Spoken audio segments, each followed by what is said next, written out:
फिर मैं आपके सामने हाजिर हूँ क्लास 10 चैप्टर 6 ट्राइंगल्स का पार्ट 5 लेकर। तो पार्ट 4 पे मैंने आपको बीपीटी थ्योरम का यूज करते हुए क्वेश्चन कैसे सॉल्व करते हैं बताया था। फिर मैं आपको अगेन पार्ट 5 में भी क्वेश्चन आपको दिया हुआ है, बीपीटी का यूज करते हुए क्वेश्चन को कैसे सॉल्व करते हैं ये बताने जा रहा हूँ। तो स्टूडेंट देखिए, फिगर आपके सामने दिया हुआ है।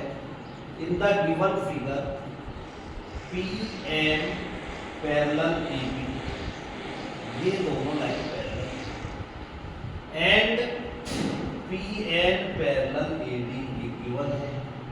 आपको प्रूव करना है B M upon C M equal to D M upon C N, ये आपको प्रूव करना है। तो गिवन आपको क्वेश्चन में से लिखना है, given is P M parallel A B, as it is मैंने क्वेश्चन में से उतारा है, and P N parallel A D. To prove भी आपको क्वेश्चन में दिया हुआ है, वो भी आपको ऊपर से ही क्वेश्चन में से लिखना है, B M upon C M equal to D N upon C M. अब इसको प्रूव कैसे करते हैं, प्रूफ देखिए। बीपीटी थ्योरम का यूज करना है, जो फर्स्ट पार्ट में मैंने आपको समझाई थी। तो फर्स्ट पार्ट में बीपीटी थ्योरम क्या थी कि यदि टू लाइंस पैरेलल है तो जो लाइन पैरेलल है वो अदर टू साइड को डिस्टिंक्ट पॉइंट पर सेम रेशियो में डिवाइड करती है। तो डायरेक्ट आपको यूज करना है in triangle A B C, in triangle A B C P M parallel A B, P M parallel A B, therefore by BPT what is result,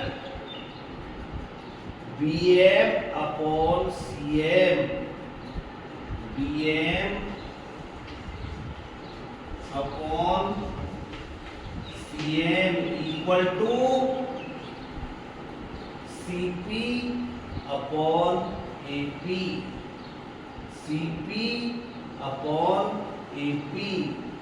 तो BM upon CM equal to AP upon CP। Understand? AP upon CP, this is your first equation।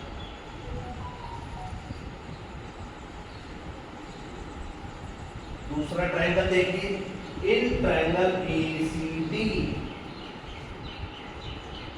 In triangle ACD what is parallel, PN parallel AD, PN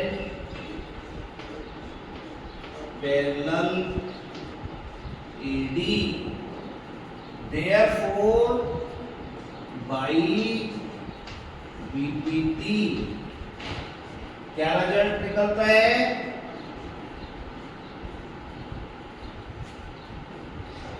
DN upon CN, DN upon CN equal to AP upon CP, AP upon CP, this is your second equation. अब आप देखिए from first और second से क्या conclusion निकलना है। From first and second what is the result, दोनों के RHS इक्वल है, AP अपॉन CP इधर भी है, फर्स्ट में भी और सेकंड में भी एक। जब RHS इक्वल है तो उनके LHS पार्ट भी इक्वल होंगे। तो LHS पार्ट क्या है, BM upon CM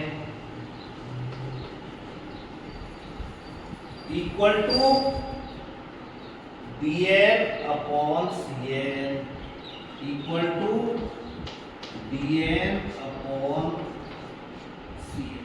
what to prove क्या था आपका, bm upon cm equal to dn upon cm। Hence prove. Student part 5 में मैंने आपको बीपीटी थ्योरम का कैसे यूज करते हैं वो